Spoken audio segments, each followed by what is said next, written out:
आदरणीय अध्यक्ष जी, इस सत्र के प्रारंभ में ही मैं जब मीडिया के साथियों से बात कर रहा था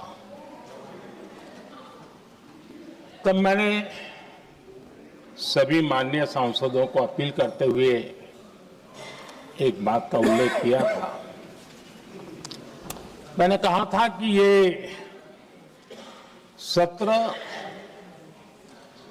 भारत के विजयोत्सव का सत्र है।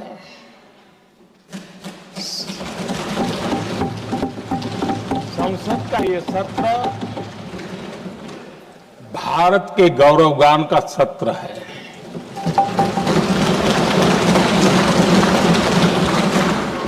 आदरणीय अध्यक्ष जी, जब मैं विजयोत्सव की बात कर रहा हूं तब मैं कहना चाहूंगा कि ये विजयोत्सव आतंकी हेडक्वार्टर्स को मिट्टी में मिलाने का है।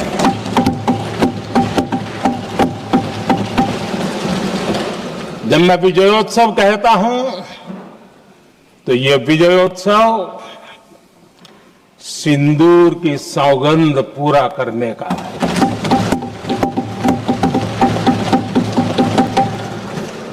मैं जब ये विजयोत्सव कहता हूं तो ये भारत की सेना के शौर्य और सामर्थ्य का विजय गाथा कह रहा है। जब मैं विजयोत्सव कह रहा हूं तो 140 करोड़ भारतीयों की एकता, इच्छा शक्ति, उसके एक अप्रतिम जीत का विजयोत्सव की बात करता हूं। आदरणीय अध्यक्ष जी, मैं इसी विजय भाव से इस सदन में भारत का पक्ष रखने के लिए खड़ा हुआ।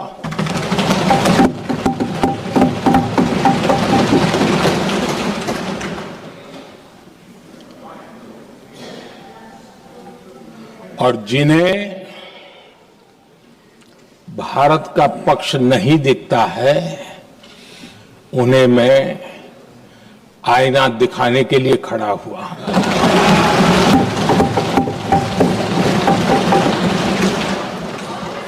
आदरणीय अध्यक्ष जी, मैं 140 करोड़ देशवासियों की भावनाओं में अपना स्वर मिलाने के लिए उपस्थित हुआ हूं। ये 140 करोड़ देशवासियों की भावना के जो गूंज है, जिस सदन में सुनाई दी है, मैं उसे अपना एक स्वर मिलाने खड़ा हुआ। आदरणीय अध्यक्ष जी, ऑपरेशन सिंदूर के दरमियान जिस प्रकार से देश के लोगों ने मेरा साथ दिया, मुझे आशीर्वाद दिए, देश की जनता मुझ पर कर्ज है। मैं देशवासियों का आभार व्यक्त करता हूं। मैं देशवासियों का अभिनंदन करता हूं। आदरणीय अध्यक्ष जी, 22 अप्रैल को पहलगाम में जिस प्रकार की क्रूर घटना घटी, जिस प्रकार आतंकवादियों ने निर्दोष लोगों को उनका धर्म पूछ पूछ करके गोलियां मारी, ये क्रूरता की पराकाष्ठा थी। भारत को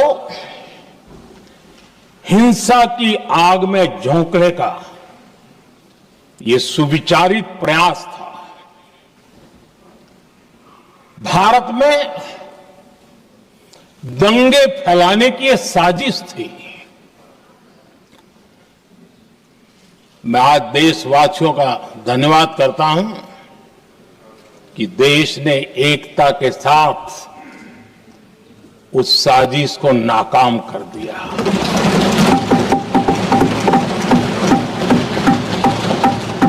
आदरणीय अध्यक्ष जी, 22 अप्रैल के बाद मैंने एक सार्वजनिक रूप से और विश्व को समझ में आए इसलिए कुछ अंग्रेजी में भी वाक्यों का प्रयोग किया था और मैंने कहा था कि हमारा संकल्प है, हम आतंकियों को मिट्टी में मिला देंगे।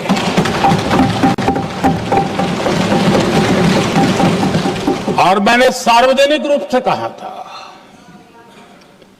सजा उनके आकाओं को भी होगी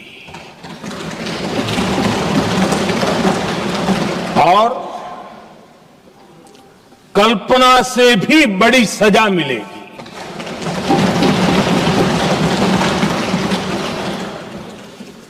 22 अप्रैल को मैं विदेश था, मैं तुरंत लौट के आया और आने के तुरंत बाद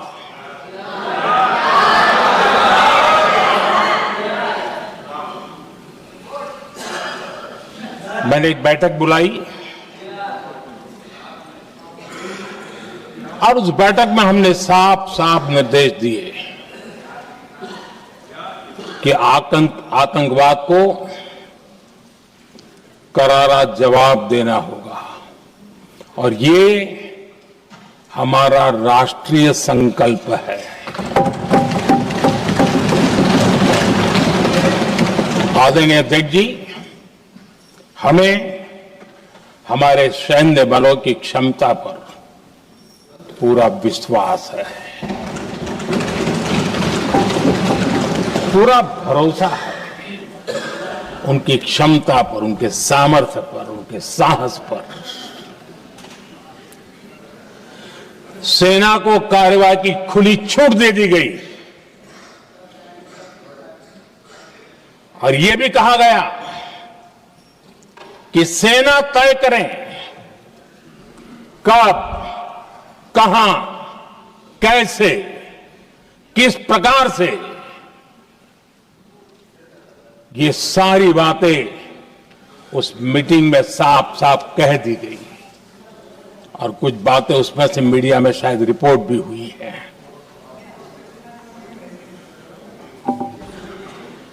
हमें गर्व है, आतंकियों को वो सजा दी और सजा ऐसी है कि आज भी आतंक के उन आकाओं की नींद उड़ी हुई है।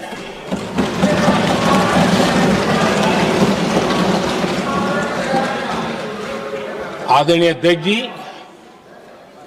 मैं हमारी सेना की सफलता के उससे जुड़े भारत के उस पक्ष को सदन के माध्यम से देशवासियों के सामने रखना चाहता हूं। पहला पक्ष, पहलगाम हमले के बाद से ही पाकिस्तानी सेना को अंदाजा लग चुका था कि भारत कोई बड़ी कार्रवाई करेगा। उनके तरफ से न्यूक्लियर की धमकियों के भी बयान आना शुरू हो चुके थे। भारत ने 6 मई रात और 7 मई सुबह जैसा तय किया था वैसी कार्रवाई की और पाकिस्तान कुछ नहीं कर पाया। 22 मिनट में 22 अप्रैल का बदला निर्धारित लक्ष्य के साथ हमारी सेना ने ले लिया। दूसरा पक्ष, आदरणीय अध्यक्ष जी, पाकिस्तान के साथ बड़ी लड़ाई तो कई बार हुई है, लेकिन ये पहली ऐसी भारत की रणनीति बनी कि जिसमें पहले जहां कभी नहीं गए थे वहां हम पहुंचे। पाकिस्तान के कोने कोने में आतंकी अड्डों को धुआं धुआं कर दिया गया।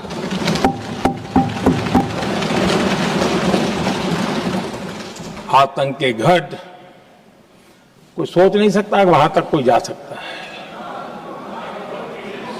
बहावलपुर और मुर्ग के उसको भी जमींदोस्त कर दिया गया।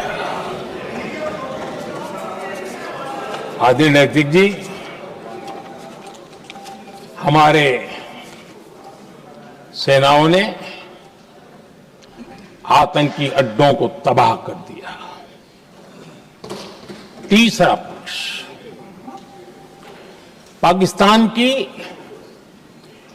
न्यूक्लियर धमकी को हमने झूठा साबित कर दिया।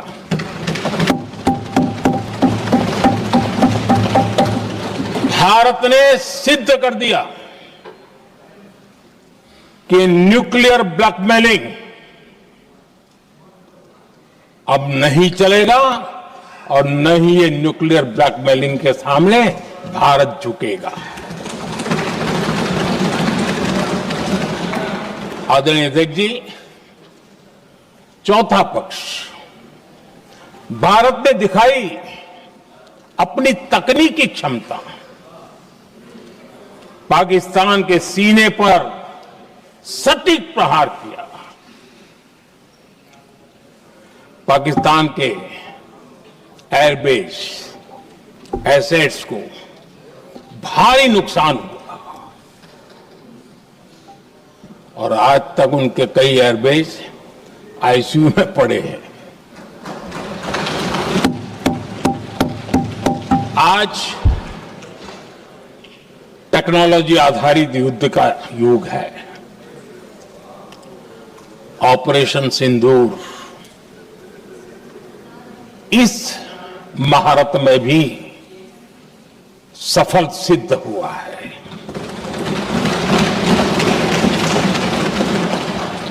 अगर पिछले 10 साल में जो हमने तैयारियां की हैं वो न की होती तो इस तकनीक के युग में हमारा कितना नुकसान हो सकता था, इसका हम अंदाज लगा सकते हैं।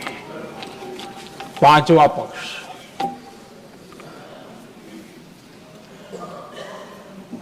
ऑपरेशन सिंदूर के दरमियान पहली बार हुआ जब आत्मनिर्भर भारत की ताकत को दुनिया ने पहचाना।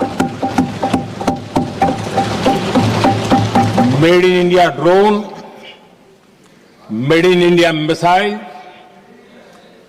ने पाकिस्तान के हथियारों की पोल खोल करके रख दी।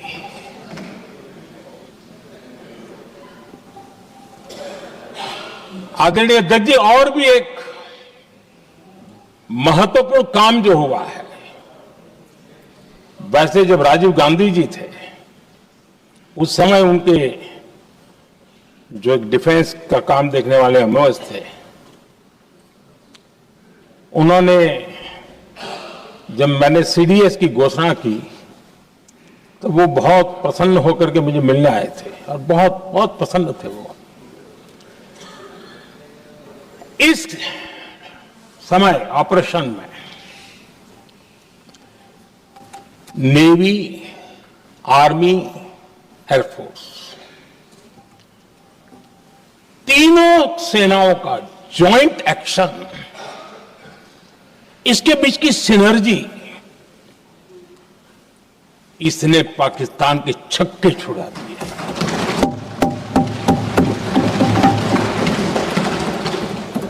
आदरणीय अध्यक्ष जी, आतंक की घटनाएं पहले भी देश में होती थी,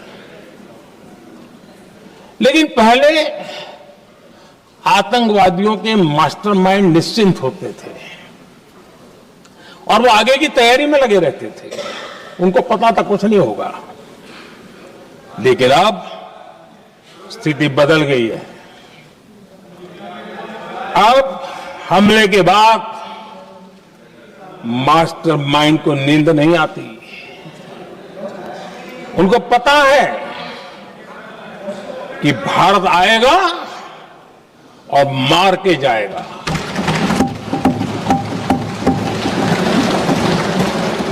ये न्यू नॉर्मल भारत ने सेट कर दिया है।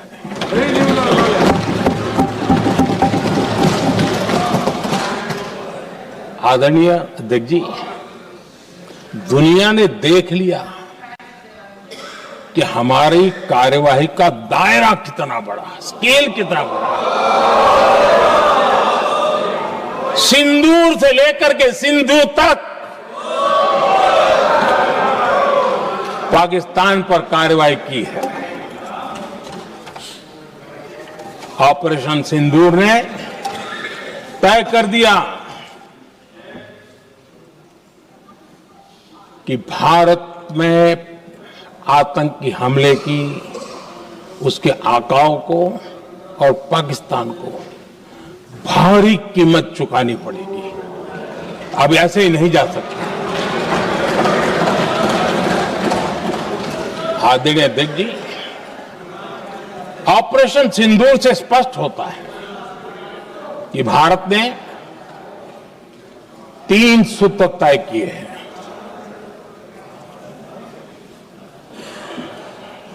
अगर भारत पर आतंकी हमला हुआ तो हम अपने तरीके से, अपनी शर्तों पर, अपने समय पर जवाब देकर के रहेंगे।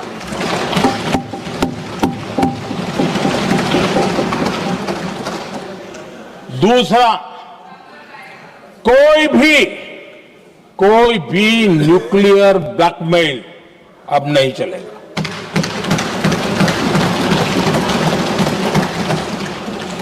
और तीसरा, हम आतंकी सरपरस्त सरकार और आतंक के आकाओं, उनको अलग अलग नहीं देखेंगे। आदरणीय अध्यक्ष जी,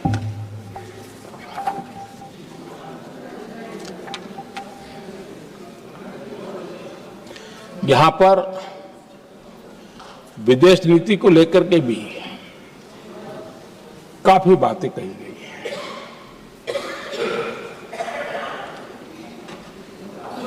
दुनिया के समर्थन को लेकर के भी काफी बातें कही गई हैं। मैं आज सदन में कुछ बातें पूरी स्पष्टता से कह रहा हूं। दुनिया में किसी भी देश ने भारत को अपनी सुरक्षा में कार्रवाई करने से रोका नहीं है।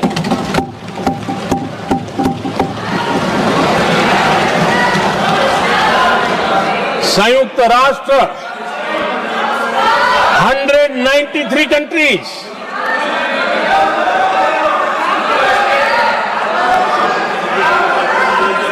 सिर्फ 3 देश 193 कंट्री में सिर्फ 3 देश ऑपरेशन सिंदूर के दौरान पाकिस्तान के समर्थन में बयान दिया था। Only 3 countries.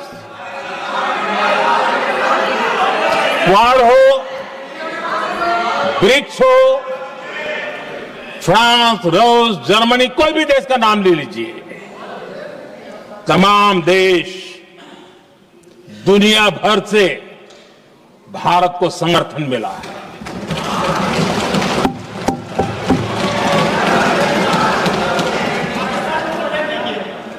आदरणीय अध्यक्ष जी, दुनिया का समर्थन तो मिला, दुनिया के देशों का समर्थन मिला, माननीय है, लेकिन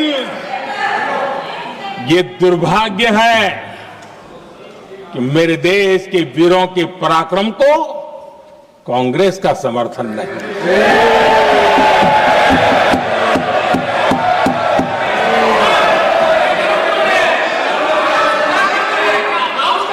22 अप्रैल के बाद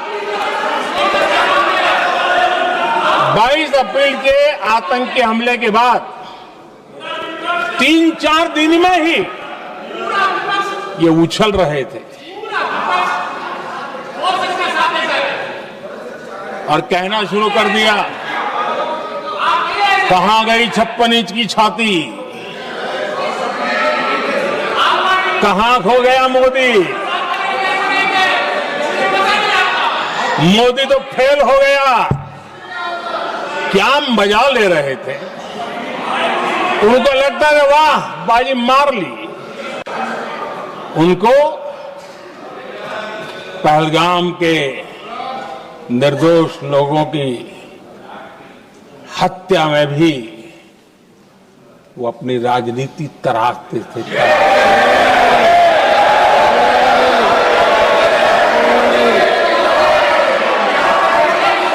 अपनी स्वार्थी राजनीति के लिए मुझ पर निशाना साध रहे थे, लेकिन उनकी ये बयानबाजी, इनका छिछोरापन देश के सुरक्षा बलों का मनोबल गिरा रहा था।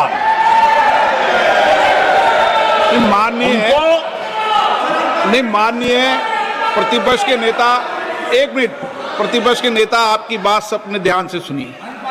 आप बेटे कांग्रेस कर रहे हैं और नेताओं को से ये उचित नहीं है आपके लिए। न भारत के सामर्थ्य पर भरोसा है और न ही भारत की सेनाओं पर। इसलिए वो लगातार ऑपरेशन सिंदूर पर सवाल उठा रहे हैं। ऐसा करके आप लोग मीडिया में हेडलाइंस तो ले सकते हैं, लेकिन देशवासियों के दिलों में जगह नहीं बना सकते।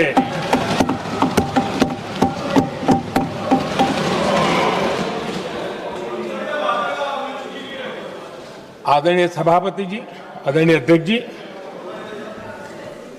10 मई को भारत ने ऑपरेशन सिंदूर के तहत हो रहे एक्शन को रोकने की घोषणा की। इसको लेकर यहां भांति भांति की बातें कही गई। ये वही प्रोपेगेंडा है जो सीमा पार से फैलाया गया है।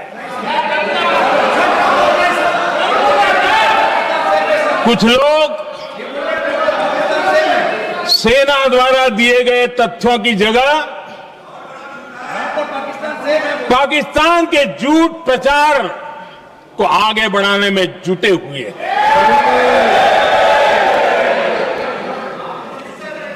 जबकि भारत का रुख हमेशा स्पष्ट रहा है।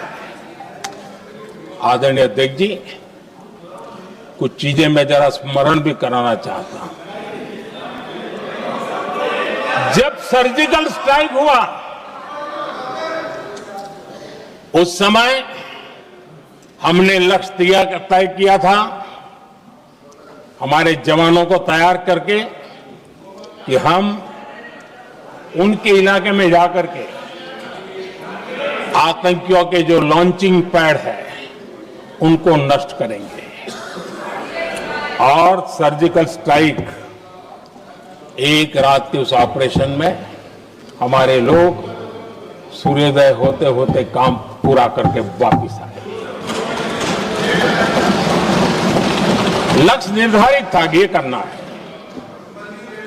जब बालाकोट एयर स्ट्राइक किया तो हमारा लक्ष्य तय था कि आतंकियों के जो ट्रेनिंग सेंटर्स है इस बार हम उसको तबाह करेंगे, और हमने वो भी करके दिखाया।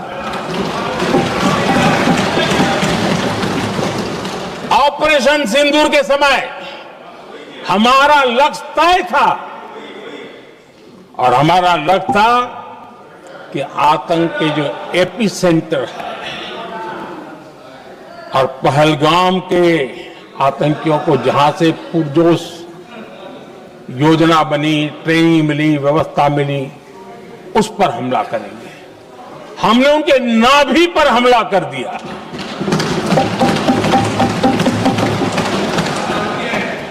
जहां पहलगाम के आतंकियों का रिक्रूटमेंट हुआ, ट्रेनिंग होती थी, फंडिंग होता था, उन्हें टेक्निकल सपोर्ट मिलता था, शस्त्र सरंजाम मिलता था, उस जगह को आइडेंटिफाई किया और हमने सटीक तरीके से ऑपरेशन सिंदूर के तहत आतंकियों की नाभि पे प्रहार कर दिया।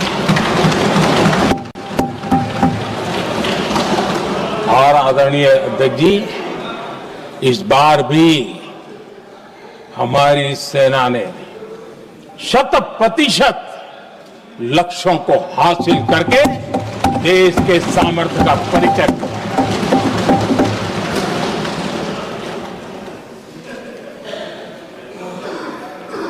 कुछ लोग जानबूझ करके कुछ चीजें भूलने में इंटरेस्टेड होते हैं। देश भूलता नहीं है, देश को याद है। 6 रात और 7 मई सुबह ऑपरेशन हुआ था और 7 मई को सुबह भारत ने प्रेस कॉन्फ्रेंस हमारी सेना ने की और इस प्रेस कॉन्फ्रेंस में भारत ने स्पष्ट कर दिया था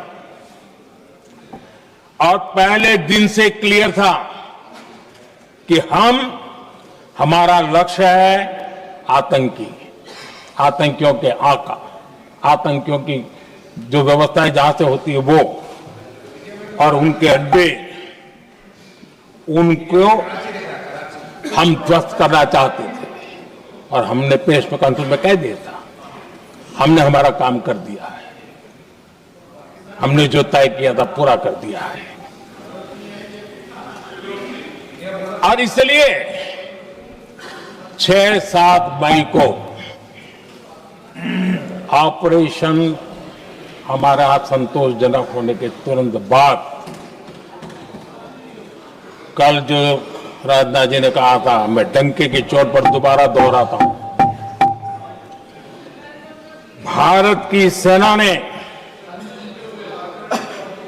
पाकिस्तान की सेना को चंद मिनटों में बता दिया कि हमारा ये लक्ष्य था, हमने लक्ष्य पूरा कर दिया है, ताकि उनको पता चले और हमें भी पता चले कि उनके दिल दिमाग में क्या चलता है।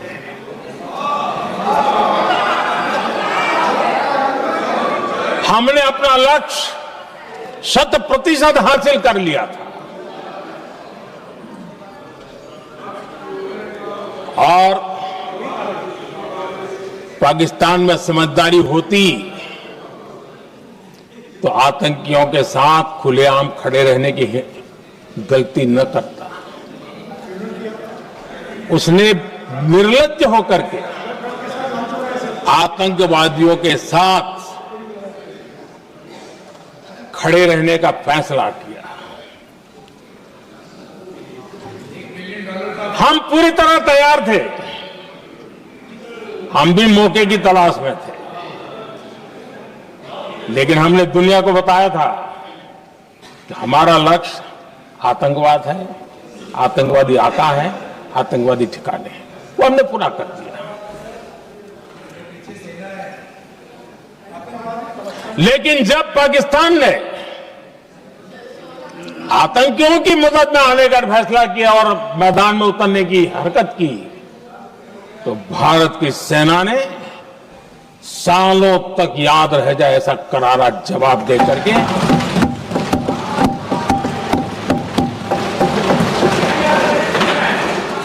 9 मई की मध्य रात्रि और 10 मई की एक प्रकार से सुबह हमारी मिसाइलें उन्होंने पाकिस्तान के हर कोने में प्रचंड प्रहार किया, जिसकी पाकिस्तान ने कभी कल्पना नहीं की थी, और पाकिस्तान को घुटनों पर आने के लिए मजबूर कर दिया।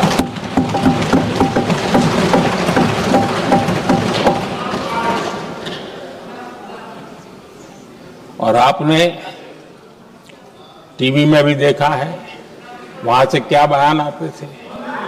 पाकिस्तान के लोग, अरे मैं तो स्विमिंग पूल में नहा रहा था, कोई कह रहा था मैं तो दफ्तर जाने की तैयारी कर रहा था, हम कुछ सोचे पहले तो भारत ने तो हमला कर दिया। ये पाकिस्तान के लोगों के बयान है और देश ने देखे हैं। स्विमिंग पूल में नहा रहा था।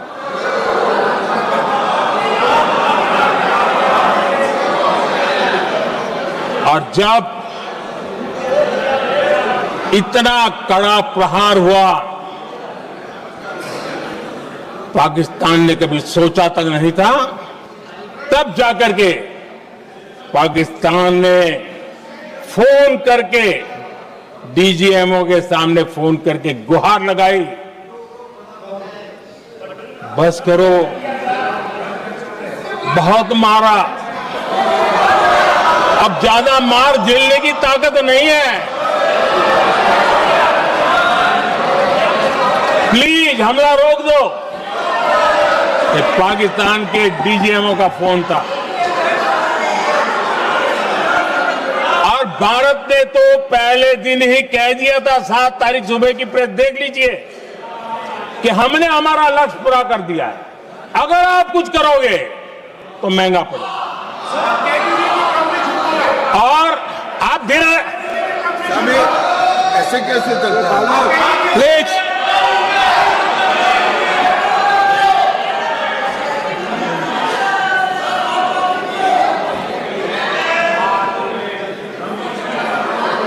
मैं आज दोबारा कह रहा हूं, ये भारत की स्पष्ट नीति थी, सुविचारित नीति थी, सेना के साथ मिलकर के तय की हुई नीति थी, और वे ये थी कि हम आतंक, उनके आका, उनके ठिकाने, ये हमारा लक्ष्य है।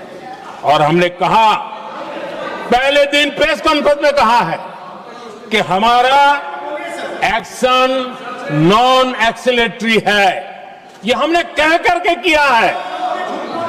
और इसके लिए साथियों हमने हमला रोका। अध्यक्ष जी,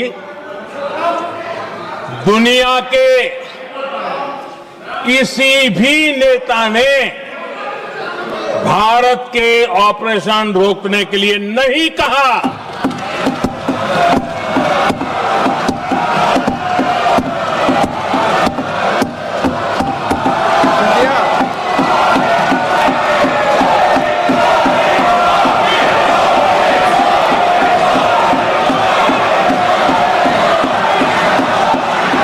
उसी दौरान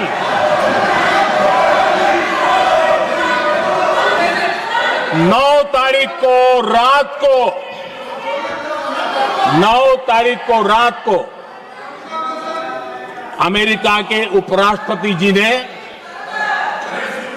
मुझसे बात करने का प्रयास किया।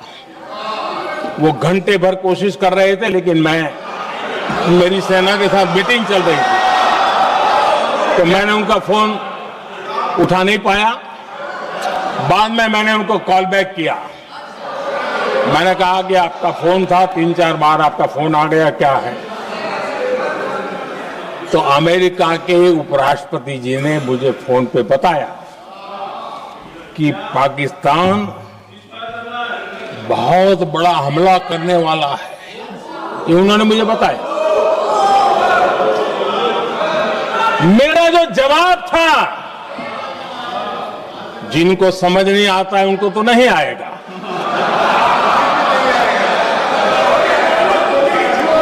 मेरा जवाब था, अगर पाकिस्तान का ये इरादा है तो उसे बहुत महंगा पड़ेगा। कि मैंने अमेरिका के उपराष्ट्रपति को कहा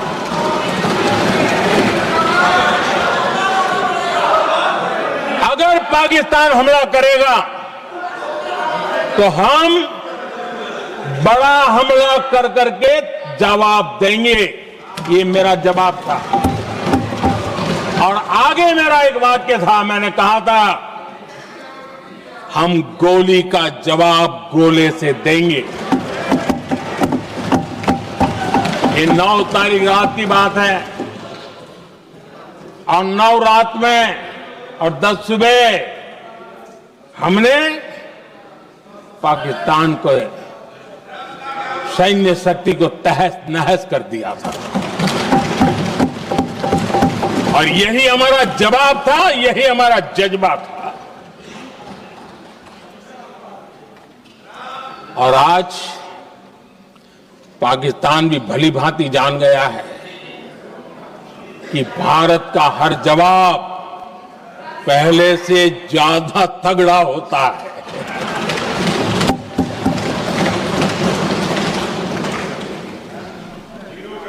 उसे यह भी पता है कि अगर भविष्य में नौबत आई तो भारत आगे कुछ भी कर सकता है।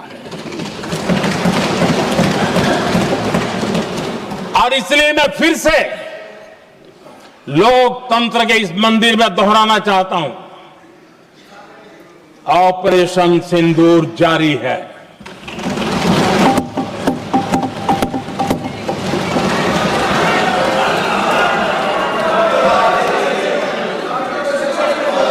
पाकिस्तान ने दुस्साहस की अगर कल्पना की तो उसे करारा जवाब दिया जाएगा।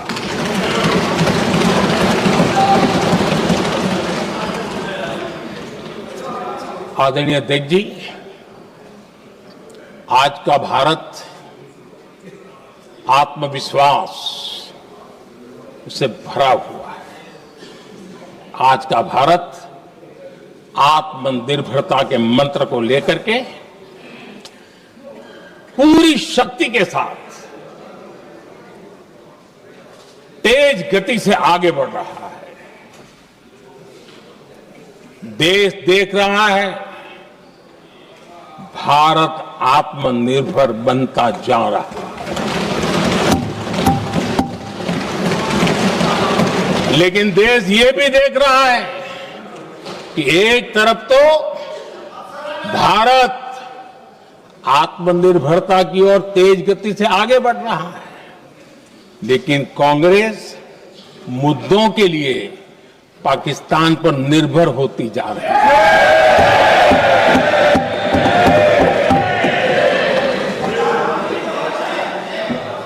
मैं आज पूरा दिन देख रहा था, जो 16 घंटे से जो चर्चा चल रही है, दुर्भाग्य से प्लीज बैठिए, सब जवाब दे दिया आपका। आप सुनते नहीं, सबका जवाब दे दिया। प्लीज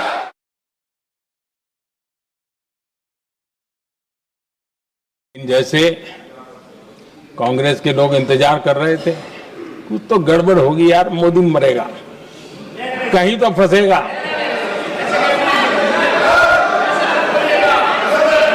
पाकिस्तान ने आदमपुर एयरबेस पर हमले का झूठ फैलाया, उस झूठ को बेचने की भरपूर कोशिश की, पूरी ताकत दी लगा दी। मैं अगले ही दिन आदमपुर पहुंचा और खुद जाकर के उनके झूठ को मैंने बेनकाब कर दिया। तब जाकर के उनको अकल ठिकाने लगी कि अब ये झूठ चलने वाला नहीं है। आदरणीय अध्यक्ष जी, जो हमारे छोटे दलों के साथी हैं, जो राजनीति में नए हैं, उनको कभी शासन में रहने का अवसर नहीं मिला, उनसे कुछ बातें निकलती मैं समझ सकता।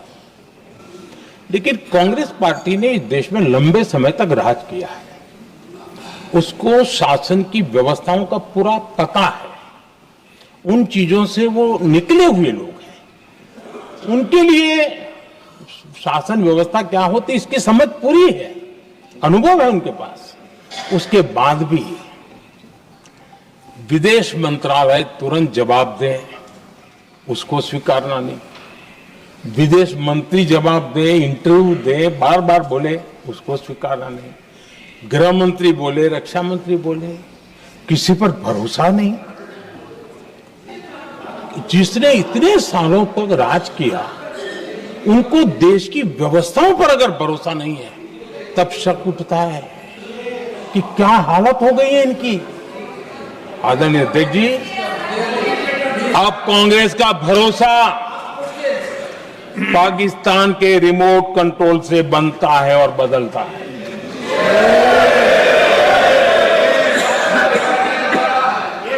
आदरणीय अध्यक्ष जी, एक बिल्कुल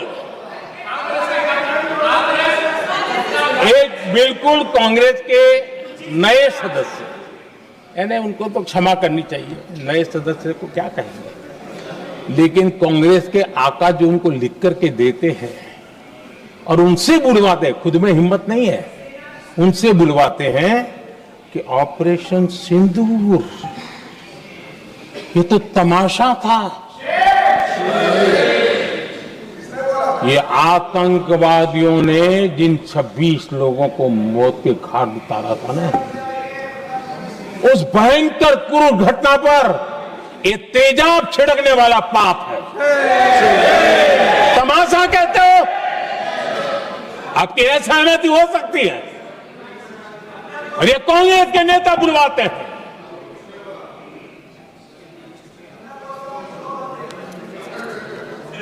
आदरणीय अध्यक्ष जी, पहलगाम के हमलावरों को कल हमारे सुरक्षा बलों ने ऑपरेशन महादेव करके अपने अंजाम तक पहुंचाया।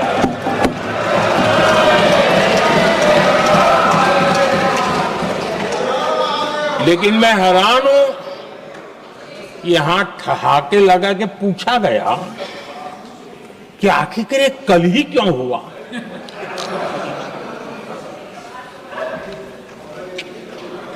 अब ये क्या हो गया है मुझे समझ नहीं आ रहा है। क्या ये ऑपरेशन के लिए कोई सावन महीने का सोमवार ढूंढा गया था क्या? क्या हो गया है इन लोगों को? हताशा, निराशा इस हद तक।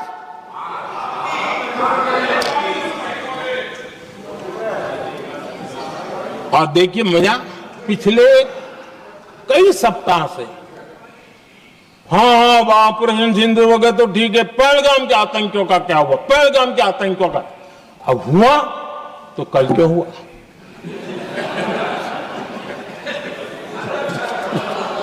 और कल ही क्यों हुआ? क्या हाल है अध्यक्ष जी का। आदरणीय अध्यक्ष जी,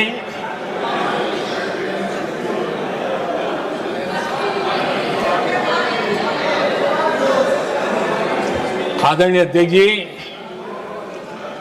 शास्त्रों में कहा गया है, हमारे शास्त्रों में कहा गया है, शस्त्रेण रक्षिते राष्ट्रे, शस्त्रेण रक्षिते राष्ट्रे शास्त्र चर्चा प्रवर्तते। अर्थात जब राष्ट्र शस्त्र से सुरक्षित होते हैं तभी वहां शास्त्र की, ज्ञान की चर्चाएं जन्म ले पाती है। जब सीमा पर सेनाएं मजबूत होती है तभी लोकतंत्र प्रखर होता है। आदरणीय अध्यक्ष जी, ऑपरेशन सिंदूर बीते दशक में भारत की सेना के सशक्तिकरण का एक साक्षात प्रमाण है। ऐसे ही नहीं हुआ है। कांग्रेस के शासन के दौरान सेनाओं को आत्मनिर्भर बनाने के संबंध में सोचा तक नहीं जाता था। आज भी आत्मनिर्भर शब्द की मजाक उड़ाई जाती है। वैसे वो महात्मा गांधी से आया हुआ है, लेकिन आज भी मजाक उड़ाई जाती है। हर रक्षा सौदे में कांग्रेस अपने मौके खोजती रहती थी।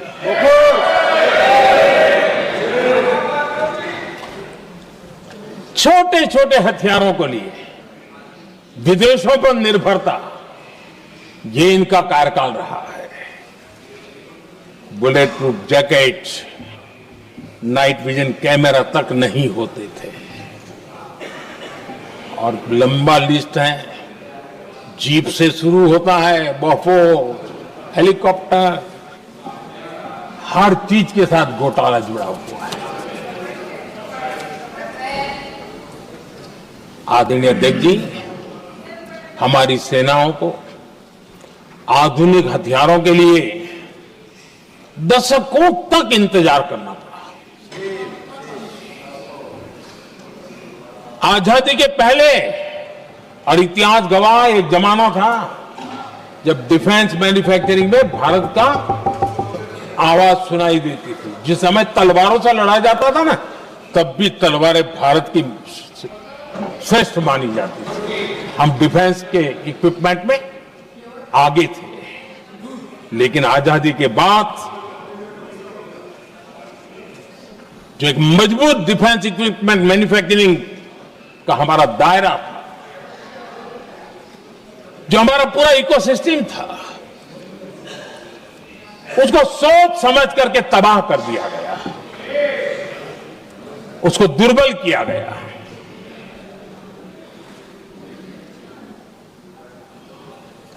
रिसर्च और मैन्युफैक्चरिंग के लिए रास्ते बंद कर दिए गए। अगर इसी नीति पर हम चलते तो भारत इस 21वीं सदी में ऑपरेशन सिंदूर के संबंध में सोच भी नहीं सकता। यह हालत करके रखा हुआ था उन्होंने। भारत को सोचना पड़ता कि अगर कोई एक्शन लेना है तो शस्त्र कहां से मिलेंगे, साधन कहां से मिलेगा, बारूद कहां से मिलेगा, समय पर मिलेगा या नहीं मिलेगा, बीच बचाव में रुकता नहीं जाएगा, ये टेंशन पालना पड़ता है।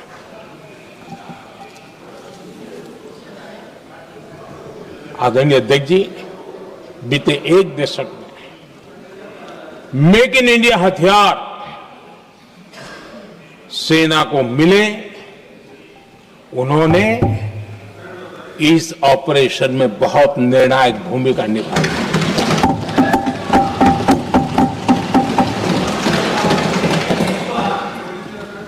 आदरणीय अध्यक्ष जी, एक दशक पहले भारत के लोगों ने संकल्प लिया, हमारा देश सशक्त, आत्मनिर्भर और आधुनिक राष्ट्र बने। रक्षा, सुरक्षा, हर क्षेत्र में बदलाव के लिए एक के बाद एक ठोस कदम उठाए गए, सीरीज ऑफ रिफॉर्म्स किए गए, और देश में सेना में जो रिफॉर्म्स हुए हैं, जो आजादी के बाद पहली बार हुए। चीफ ऑफ डिफेंस स्टाफ की नियुक्ति, ये विचार कोई नया नहीं था, दुनिया में प्रयोग भी चलते हैं, भारत में निर्णय नहीं होते थे। हमने, ये बहुत बड़ा रिफॉर्म था, हमने किया, और बहुत ही मैं हमारी तीनों सेनाओं का अभिनंदन करता हूं कि इस व्यवस्था को उन्होंने दिल से सहयोग किया है, दिल से स्वीकार किया है। सबसे बड़ी ताकत ज्वाइंटनेस और इंटीग्रेशन की। इस समय नेवी हो, एयरफोर्स हो, आर्मी हो, ये इंटीग्रेशन और ज्वाइंटनेस ने हमारी ताकत को अनेक गुना बढ़ा दिया। और उसका परिणाम भी हमें नजर में आया है, ये हमने करके दिखा है। सरकार की जो डिफेंस प्रोडक्शन की कंपनियां थी उसमें हमने रिफॉर्म किए।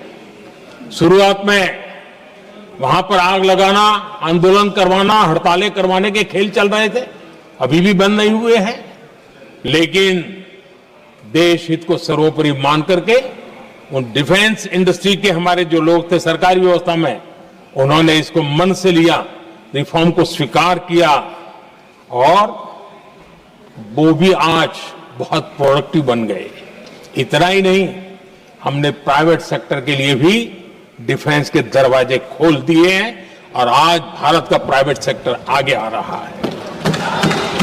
आज स्टार्टअप्स डिफेंस के क्षेत्र में हमारे 27-30 साल के नौजवान, टियर 2, टियर 3 सिटी के नौजवान, कई कुछ जगह तो बेटियां स्टार्टअप का नेतृत्व कर रही है। डिफेंस के सेक्टर में सैकड़ों की तादाद में आज स्टार्टअप काम कर रहे हैं। ड्रोन्स, एक प्रकार से मैं कह सकता हूं, ड्रोन्स की जितनी भी एक्टिविटी हमारे देश में हो रही है, शायद एवरेज 30-35 की उम्र होगी जो लोग कर रहे हैं, सारे लोग, और सैकड़ों की तादाद में कर रहे हैं।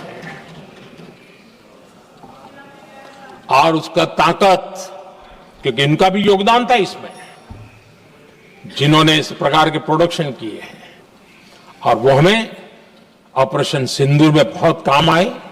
मैं उन सबके प्रयासों को बहुत साधुवाद करता हूं और मैं उनको विश्वास दिलाता हूं, आगे बढ़िए, अब देश रुकने वाला नहीं है। आदरणीय अध्यक्ष जी, डिफेंस सेक्टर में मेक इन इंडिया ये नारा नहीं था, हमने इसके लिए बजट पॉलिसी में जो परिवर्तन करना था, जो नए इनिशिएटिव ले रहे थे, वो नए इनिशिएटिव लिए। और सबसे बड़ी बात, क्लियर कट विजन के साथ हमने देश में make in India defence sector के अंदर तेज गति से हम आगे बढ़ रहे हैं। आदरणीय अध्यक्ष जी, एक दशक में डिफेंस का बजट लगभग पहले से 3 गुना हुआ है। डिफेंस प्रोडक्शन में करीब करीब 250% वृद्धि हुई है, 250% वृद्धि हुई है। 11 वर्षों में डिफेंस एक्सपोर्ट 30 गुना से भी ज्यादा बढ़ा है, 30 गुना से ज्यादा। डिफेंस एक्सपोर्ट आज दुनिया के करीब 100 देशों तक हम पहुंचे हैं। और आदरणीय अध्यक्ष जी, कुछ चीजें ऐसी होती हैं जो इतिहास में बहुत बड़ा प्रभाव छोड़ती हैं। ऑपरेशन सिंदूर ने डिफेंस का जो मार्केट है उसमें भारत का झंडा गाड़ दिया है। भारत के हथियारों की डिमांड आज बढ़ती चली जा रही है, मांग बढ़ रही है।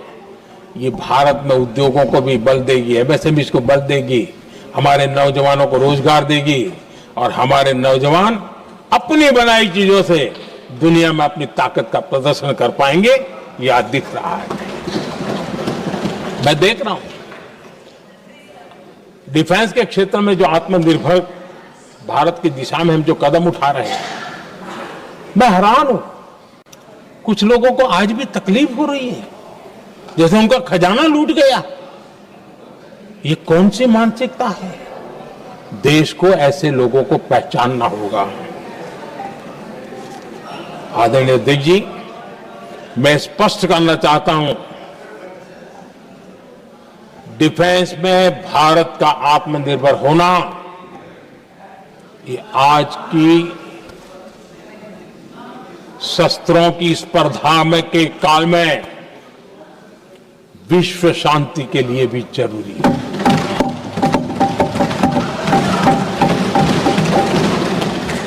मैं पहले भी कह चुका हूं, भारत युद्ध का नहीं बुद्ध का देश है।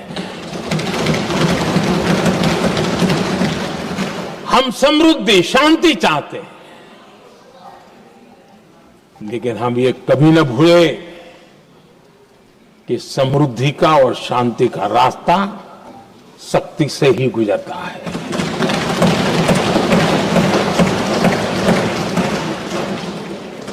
आदरणीय अध्यक्ष जी, हमारा भारत छत्रपति शिवाजी महाराज,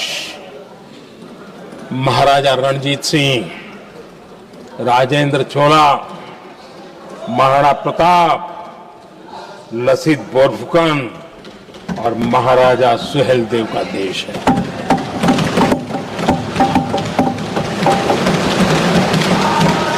आदरणीय अध्यक्ष जी, हम विकास और शांति के लिए सामरिक सामर्थ्य पर भी फोकस करते हैं। आदरणीय अध्यक्ष जी,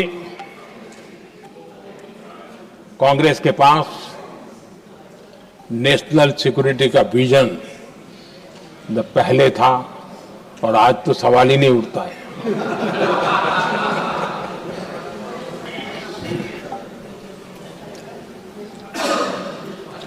कांग्रेस ने हमेशा नेशनल सिक्योरिटी पर समझौता किया।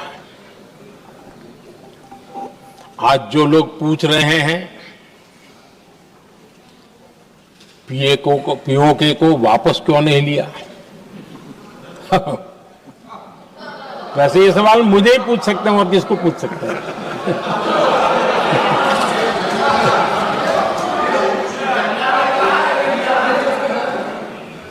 लेकिन इसके पहले जवाब देना होगा पूछने वालों को। किसकी सरकार ने पीओके पर पाकिस्तान को कब्जा करने का अवसर दिया था? जवाब साफ है, जवाब साफ है।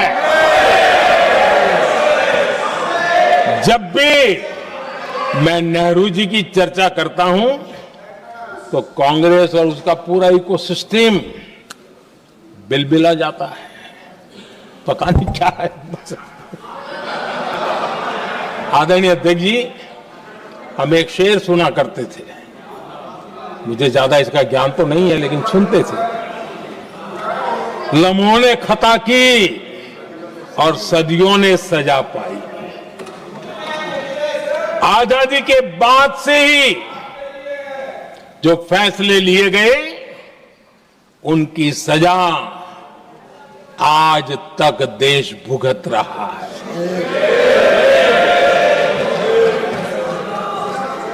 यहां बार बार एक बात का जिक्र हुआ और मैं फिर से करना चाहूंगा। अक्साई चीन की उस पूरे क्षेत्र को बंजर जमीन करार दिया गया, ये कहकर के तो बंजर है। देश की 38,000 वर्ग किलोमीटर जमीन हमें खोनी पड़ी।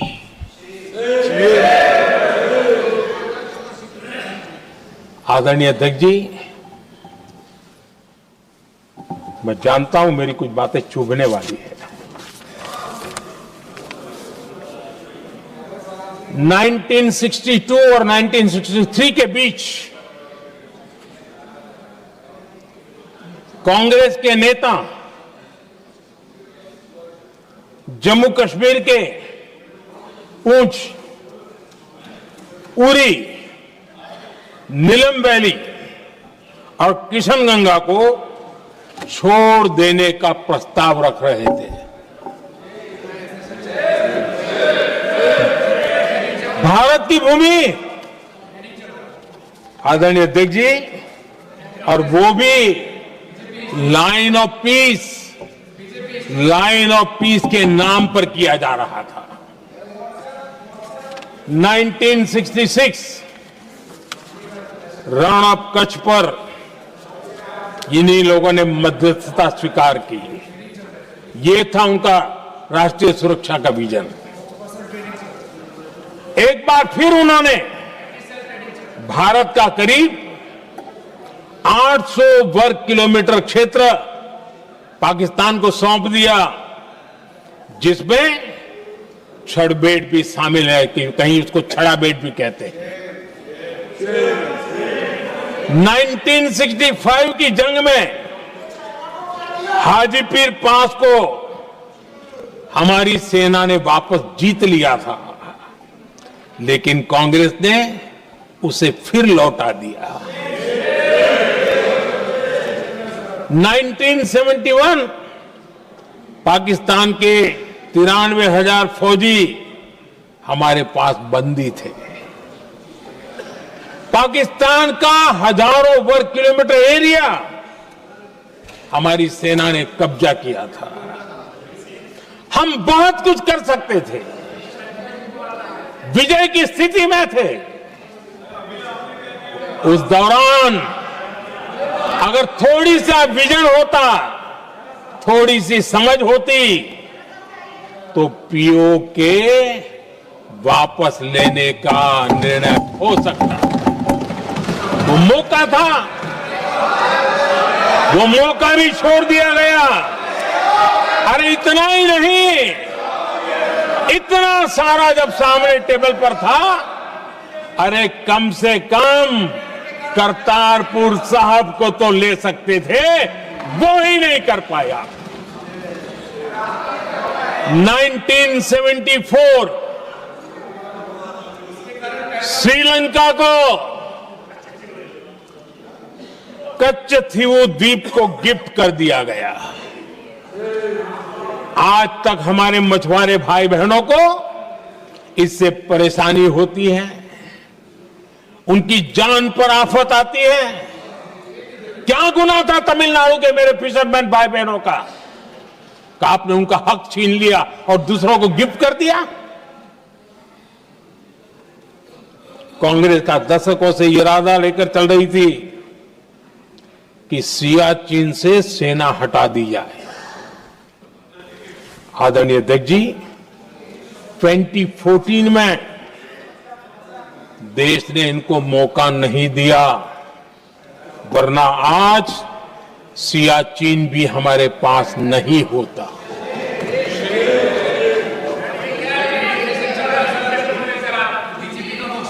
आदरणीय अध्यक्ष जी, आजकल कांग्रेस के जो लोग हमें डिप्लोमेसी का पाठ पढ़ा रहे हैं, मैं उन्हें उनकी डिप्लोमेसी याद दिलाना चाहता हूं, ताकि उनको भी कुछ याद रहे, पता चले। 26/11 जैसे भयंकर हमले के बाद बहुत बड़ा आतंकी हमला था। कांग्रेस का पाकिस्तान से प्रेम नहीं रुका। इतनी बड़ी घटना 26/11 की हुई थी। विदेशी दबाव में हमले के कुछ हफ्तों के भीतर ही कांग्रेस सरकार ने पाकिस्तान से बातचीत शुरू कर दी। आदरणीय अध्यक्ष जी, कांग्रेस सरकार ने 26/11 की इतनी बड़ी घटना के बाद भी एक भी डिप्लोमेट को भारत से बाहर निकालने की हिम्मत नहीं की। छोड़ो, इधर एक वीजा तक कैंसिल नहीं किया, एक वीजा तक कैंसिल नहीं कर पाए थे। देश पर पाकिस्तानी स्पॉन्सर बड़े बड़े हमले होते गए, लेकिन यूपीए सरकार ने पाकिस्तान को मोस्ट फेवर्ड नेशन का दर्जा देकर रखा था। वो कभी वापस नहीं लिया था। एक तरफ देश मुंबई के हमले का लिए न्याय मांग रहा था, दूसरी तरफ कांग्रेस पाकिस्तान के साथ व्यापार करने में लगी थी।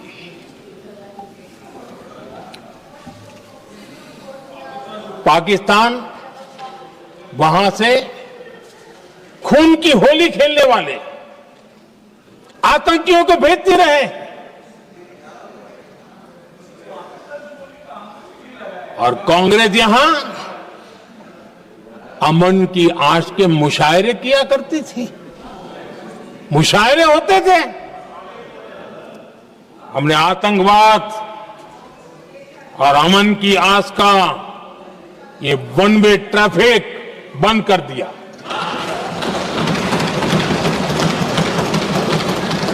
हमने पाकिस्तान का MFN का दर्जा रद्द किया, वीजा बंद किया।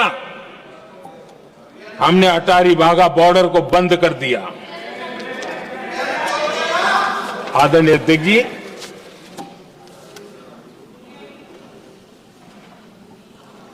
भारत के हितों को गिरवी रख देना ये कांग्रेस की पार्टी की पुरानी आदत है।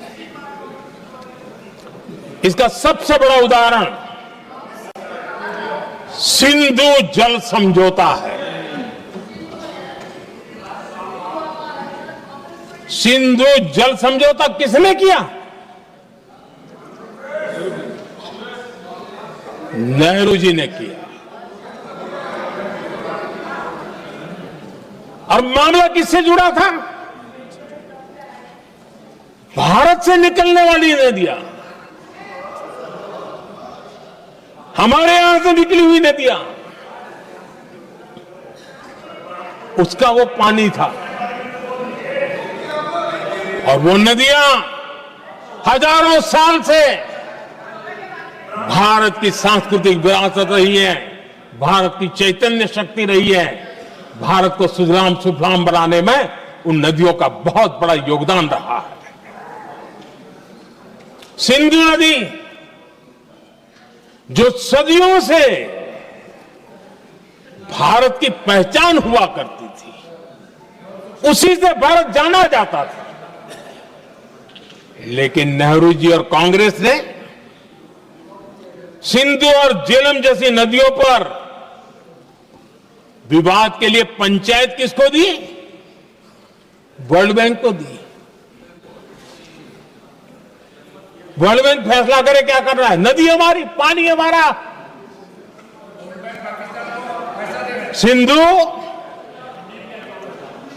सिंधु जल समझौता सीधा सीधा भारत की अस्मिता और भारत के स्वाभिमान के साथ किया गया बहुत बड़ा धोखा था।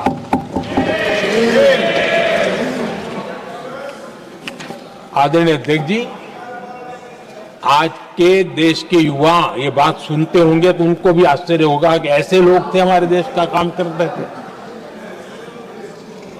नेहरू जी ने इस ट्रीटी करी और क्या किया? ये जो पानी था, जो नदियां थी, जो भारत से निकल रही थी, उन्होंने 80% पानी पाकिस्तान को देने के लिए वो राजी हो गए। और इतना बड़ा हिंदुस्तान, उसको सिर्फ 20% पानी। कोई मुझे समझाए भाई ये कौन सी बुद्धिमानी थी? कौन सा देश हित था? कौन सी डिप्लोमेसी थी? क्या हालत करके बना के रखा था आप लोगों ने? इतनी बड़ी आबादी वाला हमारा देश, हमारे यहां से निकलती हुई ये नदियां, और सिर्फ 20% पानी, और 80% पानी उन्होंने उसको दिया जो देश खुलेआम भारत को अपना दुश्मन करार कर देता रहा है, दुश्मन कहता रहा। और ये पानी पर किसका हक था? हमारे देश के किसानों का, हमारे देश के नागरिकों का। हमारा पंजाब, हमारा जम्मू कश्मीर देश के एक बहुत बड़े हिस्से को इन्होंने पानी के संकट में धकेल दिया, इस एक कारण से। और राज्यों के भीतर भी पानी को लेकर के आपस में संघर्ष पैदा हुई है, प्रतिस्पर्धा पैदा हुई। और उनका जिस पर हक था उस पर पाकिस्तान मौज करता रहा और ये दुनिया में अपनी डिप्लोमेसी के पाठ पढ़ाते रहते हैं। आदरणीय अध्यक्ष जी, अगर ये ट्रीटी न होती तो पश्चिमी नदियों पर कई बड़ी परियोजनाएं बनती। पंजाब, हरियाणा, राजस्थान और दिल्ली, वहां के किसानों को भरपूर पानी मिलता, पीने के पानी की कोई समस्या नहीं रहती।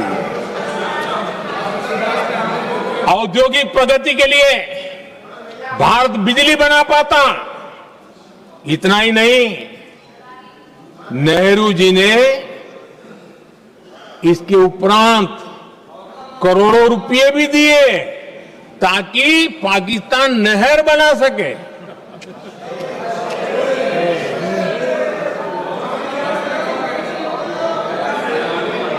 आदरणीय अध्यक्ष जी, इससे भी बड़ी बात, देश चौंक जाएगा। ये चीजें छिपाई गई है, दबा दी गई है। कहीं भी बांध बनता है तो उसमें एक मैकेनिज्म होता है उसकी सफाई का, डीसिल्टिंग का। उसमें जो मिट्टी भर जाती है, बाकी घास वगैरह आकर के भर जाता है तो उसकी कैपेसिटी कम होती है, तो उसकी सफाई के लिए यानी इनबिल्ट व्यवस्था होती है। नेहरू जी ने पाकिस्तान के कहने पर यह शर्त स्वीकार की है कि इन बांध में जो मिट्टी आएगी, कूड़ा कचरा आएगा और बांध भर जाएगा, इसकी सफाई नहीं कर सकते, डिसिल्टिंग नहीं कर सकते हैं। बांध हमारे यहां, पानी हमारा, लेकिन निर्णय पाकिस्तान का कि आप डिसिल्टिंग नहीं कर सकते। इतना ही नहीं, जब इस बार मैं डिटेल में गया तो एक बांध तो ऐसा है कि जहां ये डिसिल्टिंग के लिए जो गेट होता है ना, उसको वेल्डिंग कर दिया गया है ताकि कोई गलती से भी खोल करके मिट्टी को निकाल ना दे। पाकिस्तान ने नेहरू जी से लिखवा लिया था कि भारत बिना पाकिस्तान की मर्जी अपने बांधों में जमा होने वाली मिट्टी साफ नहीं करेगा, डिसिल्टिंग नहीं करेगा। ये समझौता देश के खिलाफ था और बाद में नेहरू जी को भी ये गलती माननी पड़ी। इस समझौते में निरंजन दास गुलाटी करके एक सज्जन उसमें जुड़े हुए थे। उन्होंने एक किताब लिखी है। उस किताब में उन्होंने लिखा है कि फरवरी 1961 में नेहरू ने उनसे कहा था, गुलाटी, मुझे उम्मीद थी कि यह समझौता अन्य समस्याओं के समाधान का रास्ता खोलेगा, लेकिन हम वही हैं जहां पहले थे।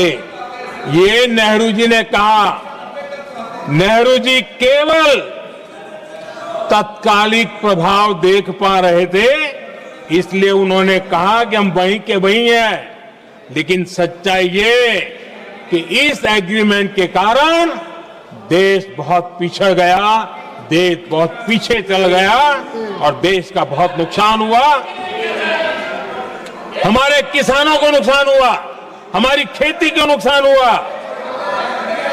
और नेहरू जी उस डिप्लोमेसी को जानते थे जिसमें किसान का कोई वजूद ही नहीं था।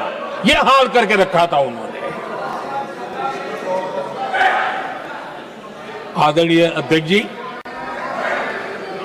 पाकिस्तान आगे दशकों तक भारत के साथ युद्ध और छद्म युद्ध, प्रॉक्सी वॉर करता ही रहा, लेकिन कांग्रेस की सरकारों ने बाद में भी सिंधु जल समझौते की तरफ देखा तक नहीं, नेहरू जी की गलती को सुधारा तक नहीं। आदरणीय अध्यक्ष जी, लेकिन अब भारत ने पुरानी गलती को सुधारा है, ठोस निर्णय लिया है। भारत ने नेहरू जी द्वारा किए गई बहुत बड़ी ब्लंडर सिंधु जल समझौते को देश हित में, किसानों के हित में एबेंस में रख दिया है। देश का अहित करने वाला ये समझौता अब इस रूप में आगे नहीं चल सकता। भारत ने तय कर दिया है, खून और पानी साथ साथ नहीं बह सकते।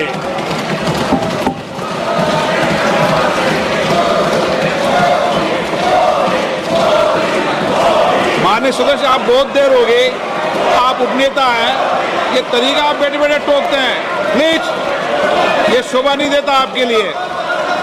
बैठिए बैठिए बैठिए, आदरणीय बैठिए, शोभा नहीं देता आपका। अध्यक्ष जी, आप उपनेता, अपनी मर्यादा बना के रखें। चलिए बैठिए। वहां बैठे साथी आतंकवाद पर लंबी लंबी बातें करते हैं। जब ये सत्ता में था, जुड़े हुए हैं। जब इनको राज करने का अवसर मिला था, तब देश का हाल क्या है, क्या रहा था, वो आज भी देश भूला नहीं है। 2014 से पहले देश में असुरक्षा का जो माहौल था, अगर वो आज याद भी करे ना, तो लोग सिहर जाते हैं। आदरणीय अध्यक्ष जी, हम सबको याद है, जो नई पीढ़ी के बच्चे हैं उनको पता नहीं है, हम सबको पता है। हर जगह पर अनाउंसमेंट होता था, रेलवे स्टेशन पर जाओ, बस स्टैंड पर जाओ, एयरपोर्ट पर जाओ, बाजार में जाओ, मंदिर में जाओ, कहीं पर भी जाओ, जहां भी भीड़ होती है, कोई भी लावारिस चीज दिखे छूना मत, पुलिस को तुरंत जानकारी देना, वो बम हो सकता है। हम 2014 तक यही सुनते आए थे, ये हालात करके रखा था। देश के कोने कोने में यही हाल था। माहौल ये था कि जैसे कदम कदम पर बम बिछे हैं और खुद को ही नागरिकों ने बचाना है, उन्होंने हाथ ऊपर कर दिए थे, अनाउंस कर दिया। आदरणीय अध्यक्ष जी, कांग्रेस की कमजोर सरकारों के कारण देश को कितनी जानें गंवानी पड़ी, हमें अपनों को खोना पड़ा। आदरणीय अध्यक्ष जी, आतंकवाद पर लगाम लगाई जा सकती थी।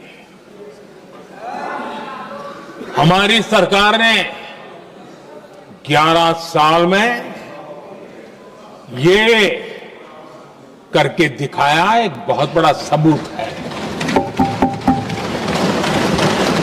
2004 से 14 के बीच जो आतंकी घटनाएं होती थी, उन घटनाओं में बहुत बड़ी कमी आई है। इसलिए देश भी जानना चाहता है, अगर हमारी सरकार आतंकवाद पर नकेल कस सकती है, तो कांग्रेस सरकारों की ऐसी कौन सी मजबूरी थी कि आतंकवाद को फलने फूलने दिया। आदरणीय अध्यक्ष जी, कांग्रेस के राज में आतंकवाद अगर फला फूला है, तो उसका एक बड़ा कारण इनकी तुष्टीकरण की राजनीति है, वोट बैंक की राजनीति है। जब दिल्ली में बाटला हाउस एनकाउंटर हुआ, कांग्रेस के एक बड़ी नेता के आंख में आंसू थे, आतंकवादी मारे गए इसके कारण। और वोट पाने के लिए इस बात को हिंदुस्तान के कोने कोने में पहुंचाया गया। आदरणीय अध्यक्ष जी, 2001 में देश की संसद पर हमला हुआ था। तब कांग्रेस के एक बड़े नेता ने अफजल गुरु को बेनिफिट ऑफ डाउट देने की बात कही थी। आदरणीय अध्यक्ष जी, मुंबई में 26/11 का इतना बड़ा आतंकी हमला हुआ, एक पाकिस्तानी आतंकी जिंदा पकड़ा गया। पाकिस्तान की मीडिया ने, दुनिया ने यह स्वीकार किया कि पाकिस्तानी है, लेकिन यहां कांग्रेस पार्टी इतना बड़ा पाकिस्तान का पाप, इतना बड़ा पाकिस्तानी आतंकी हमला, और ये क्या खेल खेल रहे थे? वोट बैंक की राजनीति के लिए क्या कर रहे थे? कांग्रेस पार्टी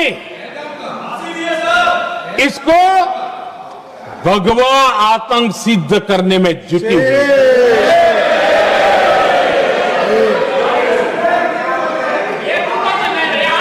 कांग्रेस दुनिया को हिंदू आतंकवाद की छड़ी बेचने में लगी हुई थी। कांग्रेस के एक नेता ने अमेरिका के बड़े राजनयिक को यहां तक कह दिया था कि लश्कर-ए तोयबा से भी बड़ा खतरा भारत के हिंदू ग्रुप है। यह कहा गया था। तुष्टीकरण के लिए कांग्रेस ने जम्मू कश्मीर में भारत का संविधान, बाबा साहब अंबेडकर का संविधान, उसे जम्मू कश्मीर में पैर नहीं रखने दिए। इन्होंने घुसने नहीं दिया, उसे बाहर रखा। तुष्टीकरण और वोट बैंक की राजनीति के लिए कांग्रेस हमेशा देश की सुरक्षा को बलि चढ़ाती रही। आदरणीय अध्यक्ष जी, तुष्टीकरण के लिए ही कांग्रेस ने आतंकवाद से जुड़े कानूनों को कमजोर किया।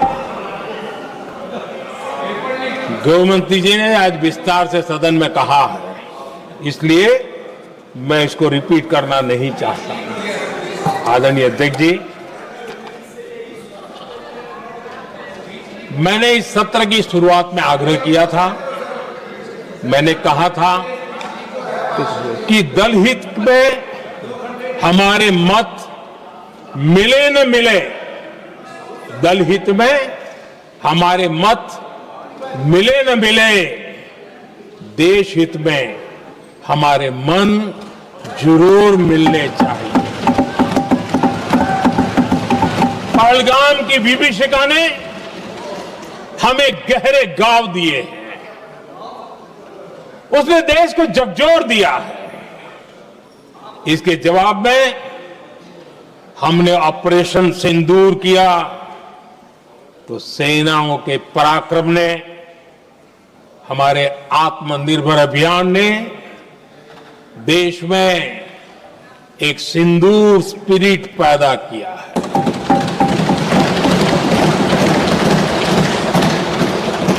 ये सिंदूर स्पिरिट हमने तब भी देखी जब दुनिया भर में हमारे प्रतिनिधि मंडल भारत की बात बताने गए।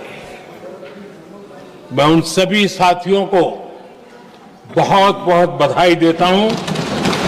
आपने बहुत ही प्रभावी ढंग से भारत की बात डंके की चोट पर दुनिया के सामने रखी। लेकिन मुझे दुख इस बात का है, हैरानी भी है, जो खुद को कांग्रेस के बड़े नेता समझते हैं, उनके पेट में दर्द हो रहा है कि भारत का पक्ष दुनिया के सामने क्यों रखा गया। शायद कुछ नेताओं को सदन में बोलने पर भी पाबंदी लगा दी गई है।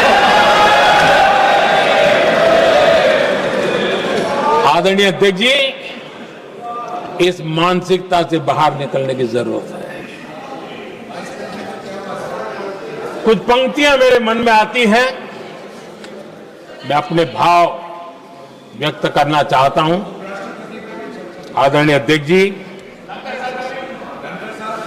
करो चर्चा और इतनी करो, करो चर्चा और इतनी करो कि दुश्मन दहशत से दहल उठे। दुश्मन दहशत से दहल उठे। रहे ध्यान बस इतना ही, रहे ध्यान बस इतना ही, मान सिंदूर और सेना का प्रश्नों में भी अटल रहे। हमला मां भारती पर हुआ अगर, तो प्रचंड प्रहार करना होगा। दुश्मन जहां भी बैठा हो, हमें भारत के लिए ही जीना होगा। मेरा कांग्रेस के साथियों से आग्रह है कि एक परिवार के दबाव में पाकिस्तान को क्लीन चिट देना बंद कर दें। जो देश की विजय की क्षण है, कांग्रेस उसे देश के उपहास का क्षण न बनाए। कांग्रेस अपनी गलती सुधारें। मैं आज सदन में फिर स्पष्ट करना चाहता हूं, अब भारत आतंक की नर्सरी में ही आतंकियों को मिट्टी में मिलाएगा।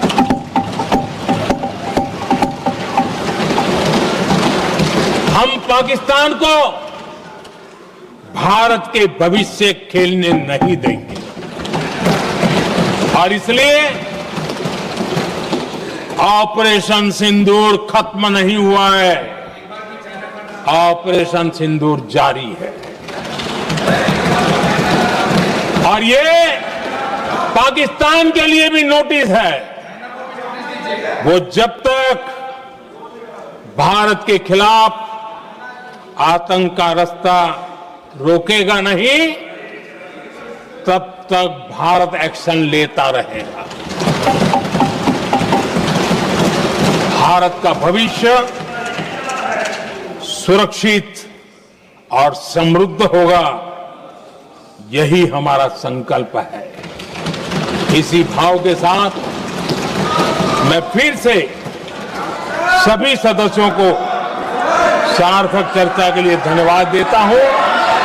और आदरणीय अध्यक्ष जी, मैंने भारत का पक्ष रखा है, भारत के लोगों की भावनाओं को व्यक्त किया है। मैं सदन का फिर से आभार व्यक्त करता हूं। बहुत बहुत धन्यवाद।